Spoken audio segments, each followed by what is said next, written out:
India TV 9 news Maharashtra. अशा मी तुम्हाला दोन याद्या फक्त आता दाखवणार आहे.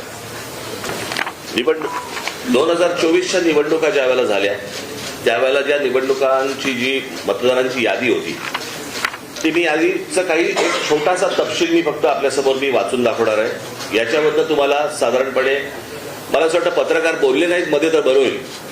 आपण कॅमेरामन जरा शांत राहिलं तर बरं होईल, कारण आपलं कॅमेऱ्यातनं सगळं टिकतंय, परत आपण पण बोलताय. 2024च्या अगोदरची जी यादी आहे त्याच्यामध्ये फक्त मी काही नावं फक्त आपल्यासमोर मी वाचून दाखवतो, म्हणजे साधारणपणे यादीमध्ये काय प्रकारचा घोळ आहे हा आपल्याला आणि महाराष्ट्राला लक्षात येईल. मतदारसंघ 160 कांदिवली पूर्व, नाव धनश्री कदम, वडिलांचे नाव दीपक कदम, वय वर्ष 23. आता वडिलांचे डिटेल्स. नाव दीपक रघुनाथ कदम, वडिलांचे नाव रघुनाथ कदम, वय 117.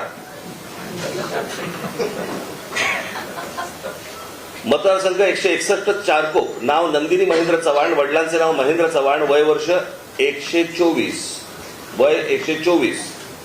आता वडिलांचे डिटेल्स. नाव महेंद्र कुमार श्रीनाथ चव्हाण, वडिलांचे नाव श्रीनाथ चव्हाण, वय 43. कोणी कोणाला काढले तेच कळत नाही.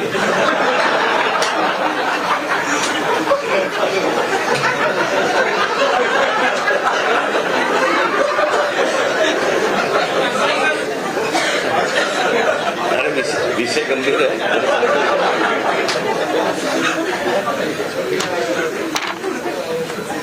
ह्या 2024च्या निवडणुकीच्या अगोदरचा घोळ. 2024 नंतर त्यांनी त्यांच्या वेबसाईटवरती यादी जाहीर केली ज्याच्यामध्ये फक्त नावं आहेत, फोटो नाही, पत्ता नाही, काही नाही.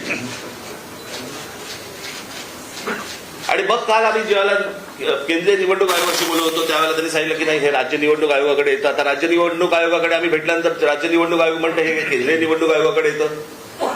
दोघेही प्रतिनिधी हे केंद्रीय निवडणूक आयोगाचेच प्रतिनिधी आहेत. आणि म्हणजे महाराष्ट्रातल्या राजकीय पक्षांना या संपूर्ण मतदार याद्या न दाखवण्याचं याच्यातनं काय मिळणार तुम्हाला? यातनं फक्त घोळ होणार आहेत.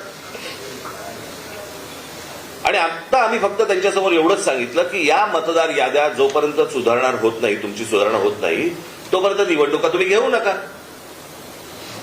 आता साधारणपणे आपण जर समजा महानगरपालिकेच्या किंवा स्थानिक स्वराज्य संस्थांच्या निवडणुका जर समजा आपण पाहिल्या तर गेल्या 5 वर्षामध्ये निवडणुका झालेल्या नाहीयेत.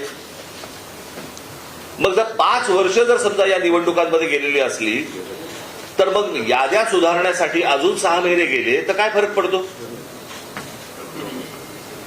आणि मला असं वाटतं की या याद्या सुधारल्याशिवाय त्यांनी निवडणुका घेऊ नये हेच आज आम्ही त्यांना सर्वांनी सांगितलेलं आहे.